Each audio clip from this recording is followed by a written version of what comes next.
Hello everyone, welcome to the Green Man channel. Hope you're doing good and well. And if you're in the UK like me, you're enjoying your next couple of days of bank holiday as well, which feels like a bit of a bonus for us this year. But anyway, moving on to the topic of the video, and this is the Stranger Things effect on music. But I suppose it could be even wider than that, you know, the impact of social media on music too. But just to provide some context, so the first episode of the fourth season of Stranger Things featured the song Running Up That Hill by Kate Bush. And after the release of the new series on Netflix, the song suddenly went viral on social media, on platforms like TikTok. But it also got to the top of Spotify's daily songs in the UK as well, just another example. And it really got me thinking about the reasons why this happens, first of all. It also got me thinking as to whether this should be the way that really good music gets out there and gets to the ears of maybe new generations out there that are listening to this sort of music for the first time. And it got me thinking about the impact of social media on music once again as well. And, you know, what I'm doing is through social media, so there is an element potentially of hypocrisy in what I'm saying, but I'll come to that later on. Now, so I just want to talk quickly about the song actually. I think Running Up That Hill by Kate Bush, first of all, it's a great song. And in and of itself, I think it's great that that Stranger Things featured the song and suddenly it's getting out to wide audiences. Perhaps for some people for the first time, for others for nostalgia value. That is the power of Netflix's show and the power of social media all coming together into one big melting pot. And as I say, creating this kind of ripple effect on the effects creating this ripple effects for music, if you like.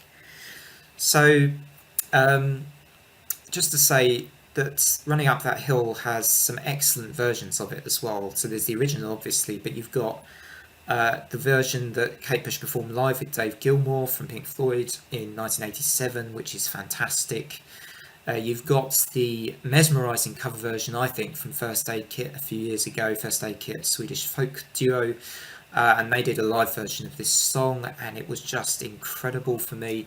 I'll put a link in the description box to that performance as well. In fact, I'll put, both videos, I'll put the links to both of those in the description box. So if you like the song, if you're discovering it for the first time, maybe, then you can go and check out those versions because those are great too. But yeah, I mean, I suppose back to the main the main topic at hand about the impact that exposure of this on a big platform suddenly has on the music and on the artist, and just how fascinating this is. But so I guess my sort of concerns, if I have any concerns about this, really, it's that it feels like there should be other ways that music like this gets well known, and it shouldn't be too dependent on something huge with all the followers it has like Stranger Things to necessarily generate this kind of interest in the kind of legacy of this music and all the artists that record this music quite a while ago. But also I think as well for newer artists, I think Stranger Things and shows like that may have an opportunity to promote newer musical artists too that maybe sound like they've got music from the 1980s that are lesser known, and suddenly their music gets a whole lot of new attention. I was listening to a band called Deserta actually this morning, and one of their songs sounded like a perfect fit for Stranger Things. Now they're really not a well-known band at all. They're pretty unknown, to be honest. But it just suddenly felt like, well, could Stranger Things or shows like that take an opportunity to really promote lesser-known artists, whether they're from the 80s or not from the 80s? They sound like they're from the 80s. I don't know, but it's just another thought on top of many thoughts which come to this happening. But yeah, it's sort of a wider concern. I think for me, like I was saying at the start of the video, there is a sort of more general concern I have about the way that social media takes over sometimes with trending topics, but it drowns out everything else around it because of the way it works. And that's my wider point with this video and with this topic, is that you sometimes wonder, like I say, it's not a bad thing, I think, necessarily that this particular thing has happened, because Kate Bush, I love her song, I love her music, everything around that in and of itself is generally a positive thing. But it's a wider point about, I guess, accessibility of music, the music industry, how it works these days.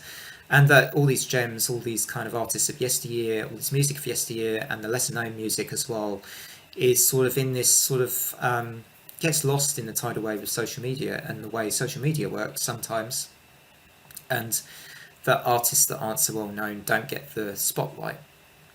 Now, I wanted to get onto a bit so on perhaps an element of hypocrisy of this video. So I'm saying this is a social media video in of itself, etc., etc.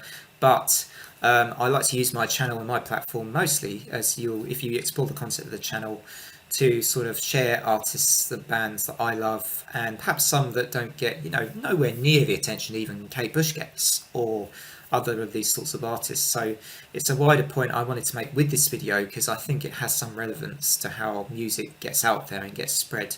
But social media, for all its benefits, it makes a lot of noise as well, which can drown out other music from the underground, or other music from other artists, or music from artists of yesteryear.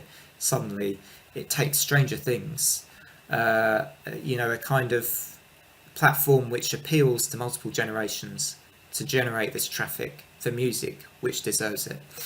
So thanks very much for watching this video. If you've if you were just kind of coming here from maybe a Stranger Things direction even, and you're new to the channel, do feel free to check out some other videos and reviews of stuff. I kind of cover a lot on rock and metal generally, also on sci-fi, so that's kind of linked to Stranger Things too. But otherwise, from me, take care everybody.